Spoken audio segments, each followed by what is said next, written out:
No, she means like roll. Oh. Like the physical activity of rolling. Not like foam roll. I was looking for the roll. No. Just roll. Yeah, just roll. Okay, you already did it. Okay, roll again. What do you think she's initiating with? Go back. My yeah. I was gonna say my legs. That time she initiated with her legs. As she's initiating with her legs. Actually, before she's initiating With my arms. she did the old switcheroo. I went like this. Yeah. That seems Kind of went like that. Okay. So when you're teaching someone to roll, you may be teaching them something and they'll say, but I don't roll, or I can't do that. So then you switch and try the other way. So let's say I want to help her to roll, and she's a leg initiator, so we'll use her legs. And I want her to roll towards me. I can go, okay, roll towards me, and just help her by helping initiate with her legs. Okay? And then to go back, again, because I want her to roll towards me.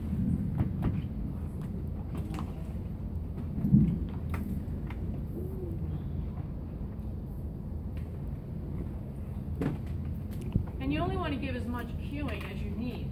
So you don't have to roll her. You just start the process. Okay?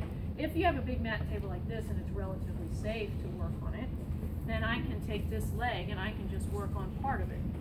Go over, go back, go over, back. Then you do it. Go over. And what do you think I'm working on besides bed mobility? What muscle group is she activating through the core? Her trunk. Yay! Who said that? Slap yourself a high five. Slap yourself. I'm that kind of person. Alright, so we can also do it with the arms, right? So let's say she uses her arms, and we'll make believe she's a stroke patient. So she has a flaccid extremity. We don't want to leave that extremity behind. It's actually easier for a stroke patient to roll onto the involved side than to roll the opposite way. And that should make sense, right? Because this part of her trunk isn't working, right? And that's what she has to. So let's say she's a left hemi, okay? I can have her kind of hold your hands together so she's supporting her. You can do that, but if she can't do that with herself, then she can, you can grab here, or sometimes I'll have her do this, okay? So she can grab here, and what I can do is use a kind of a diagonal pattern. How can I make it easier for her to roll? One leg over Cross her legs. Cross her legs. What's another way? Bend She can put her involved leg on top of. Flex your knees. You always know more than one way. That's the key. She'll do something with someone and it won't work. You'll be like, oh crap, that's the only way I knew. All right, we're done. Session's over. Sorry. So I like to use diagonal patterns. So she can raise down here and come up overhead. Let your head follow. And she comes right on over. Okay. Again, to go back. Bring her leg back and have her reach down and across. Now the key with using PNF, you guys learned PNF now? Last semester? Is to watch. I have to watch and follow with your head. Okay, not my nose. So when you bring your arm up and over, you have to watch this. So your head should be looking here.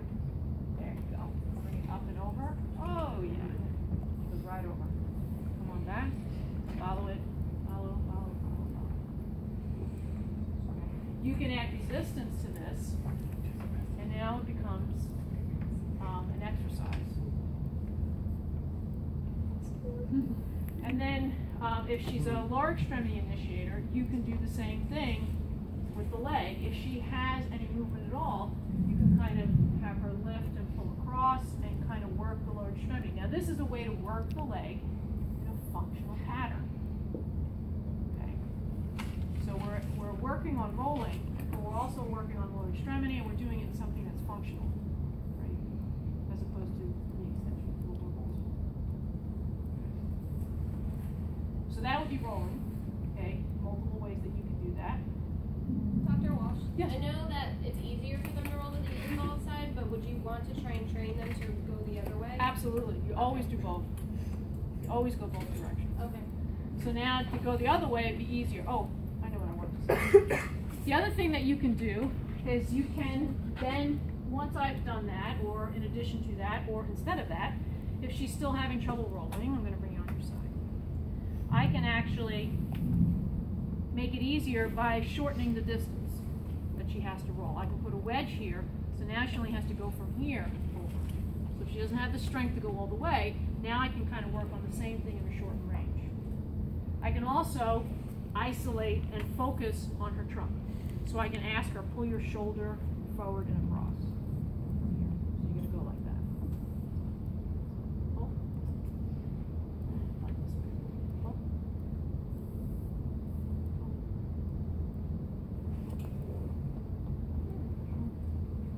So I can feel her trunk activating as she does that.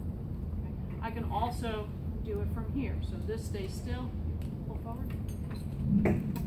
Now I'm working on pelvic protraction. Right? She tends to be retracted, so now I'm getting her protractors to work. And then I can do kind of the opposite. So pull forward and bring this back. Pull forward, bring this back. Pull forward, bring this back. Forward, bring this back. Okay? Again, working the trunk. So oftentimes in upper motor neuron, it's not just upper extremity, lower extremity, it's the entire trunk that's dysfunctional. So you don't want to forget the trunk.